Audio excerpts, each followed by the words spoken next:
tigrias, krāsns, pogu, uz 4. What are we going to do with them? What do you think? Depends how many we'll collect. It would be jam.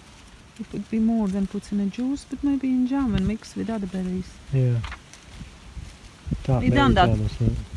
We done before, and if it's not too many berries, we just mix them together, and then it's like 3 or 4 berry jam, which is quite nice.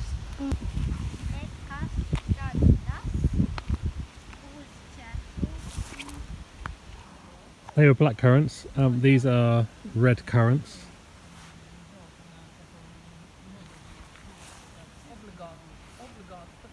Still loads on there. I don't know where the bucket's gone that Gita's picking.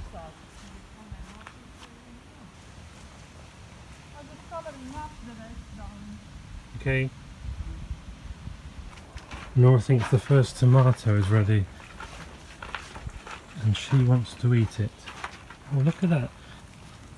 That does look ready, doesn't it? Yeah. Go on then.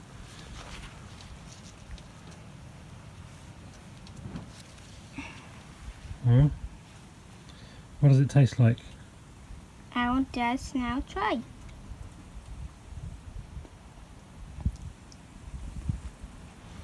Good. I'm in the greenhouse doing some pruning. Again, just cutting up these lower levels. Anything that's diseased is cut off. Finding any, what do they call them? Offshoots in the armpits. And being a little bit harsh in places where it's really needed, because I don't believe that big jungles grow any more fruit than well trimmed plants, but feel free to disagree.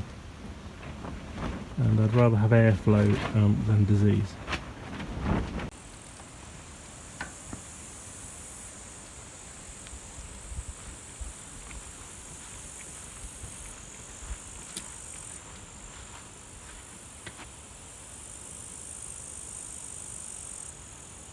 Yay!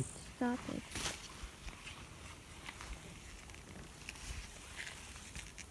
Here's a nice big one. Very nice big one.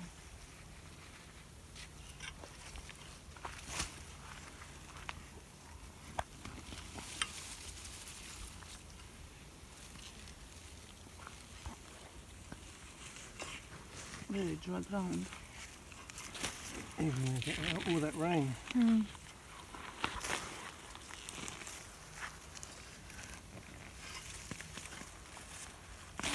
Pastīti pacina ir smaga, bet salmi tik daudz nesver.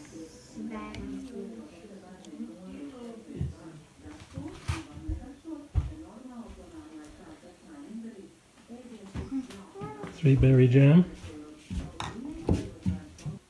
More work in the corridor. We're actually going to paint this all white, but it had a chalk paint underneath it, and you need to get that chalk paint off if you want to paint over the top. And this one is newer and doesn't want to come off, so that's fine. And I've been plastering the surrounds of the door ready for the final plaster.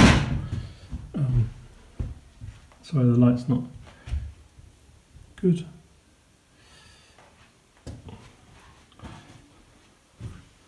Filling in holes, and we need to do that crack, tape over it, and then we can start finishing it and painting.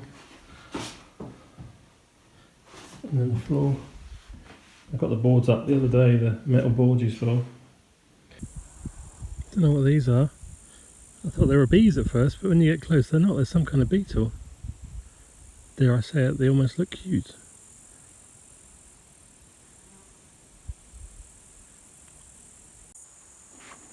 Cherries. Gita had a call from a friend in the village who didn't want to pick their cherries this year, and we've got 2 buckets like this of cherries, which we're going to make, I don't know, jam from, I expect. That'd be nice. I like cherry jam. Some of these cherries were making into juice. This is a juicer that uses steam. I'd not seen anything like it before I came here. But you basically put water in the bottom, fruit in the top section. This is just like a cover. And then the steam comes up and the juice goes down into this bowl, and then you just undo the tap and the juice comes out. You may have seen it on another video, I think, but basically this is how it works.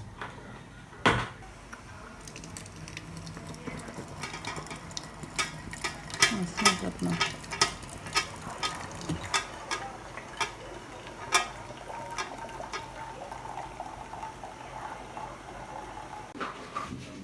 Two kilos of stoned cherries, and I'm going to try with these to grow some cherry trees. I need to go and make an air prune tray to put them in, and then they need to what do you call it? You need to overwinter.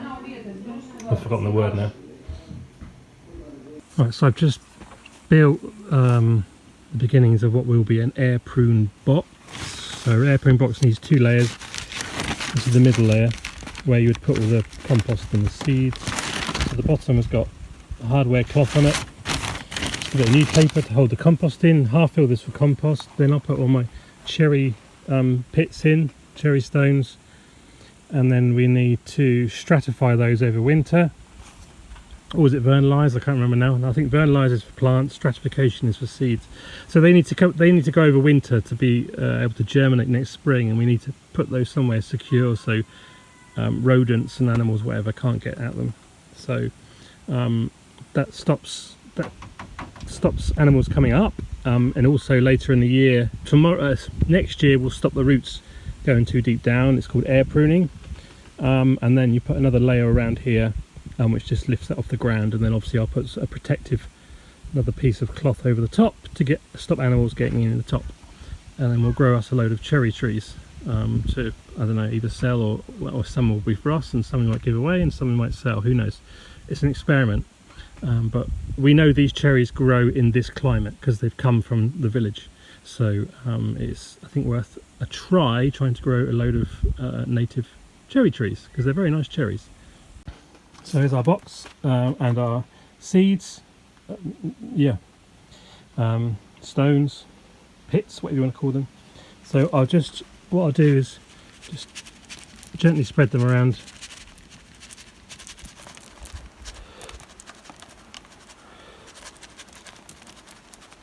A bit difficult with the phone, camera, and then I'm going to cover that in compost, and then put that probably in here in the barn in a cool, dry place, and come back to it next spring. Just come for a paddle to our nearest lake, well, apart from the lake next to our house. This is Butnik. It's a massive lake actually. It's more like a beach.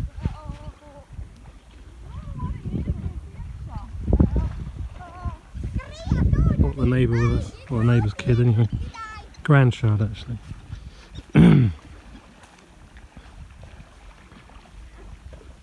Good for fishing here, not that I've ever been.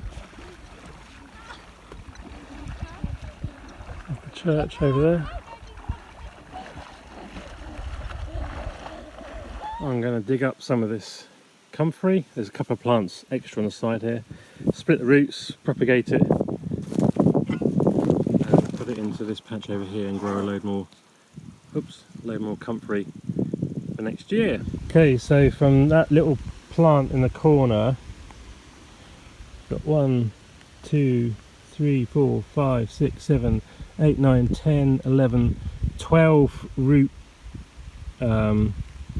strong root parts, but actually things like this can be cut into three bits. With comfrey, the tiniest bit of root will grow back into a full plant.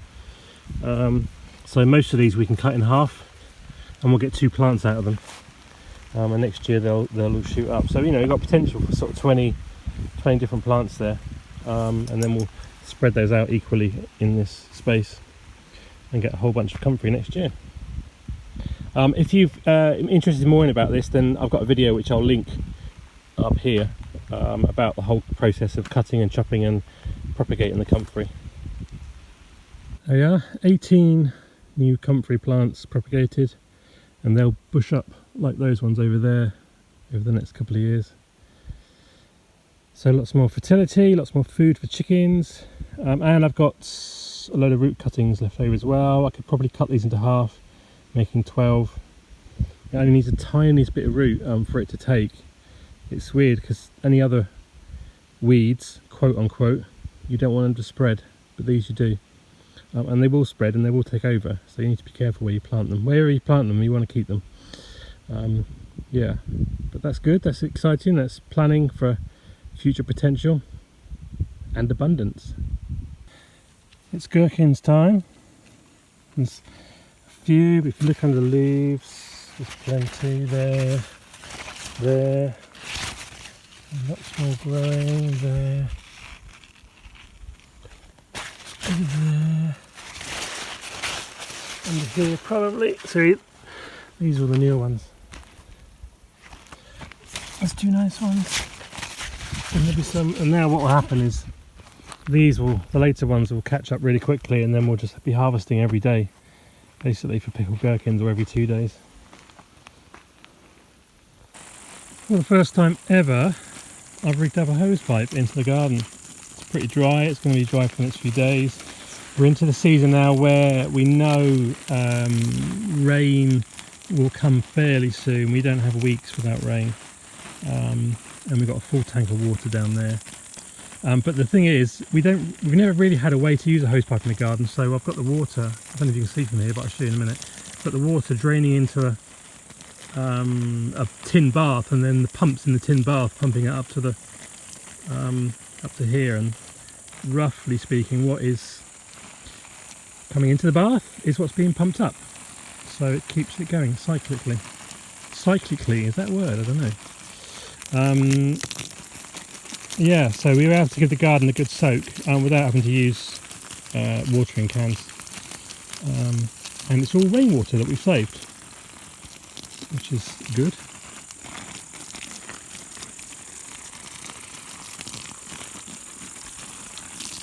This is Cutest. It's kind of like a thick syrupy jelly stuff made from real fruit, cherries in this case, and then in it is cream cheese and whipped cream, and this is a typical pudding here in Latvia. Our visiting stork has come back. I'm not really sure whether he's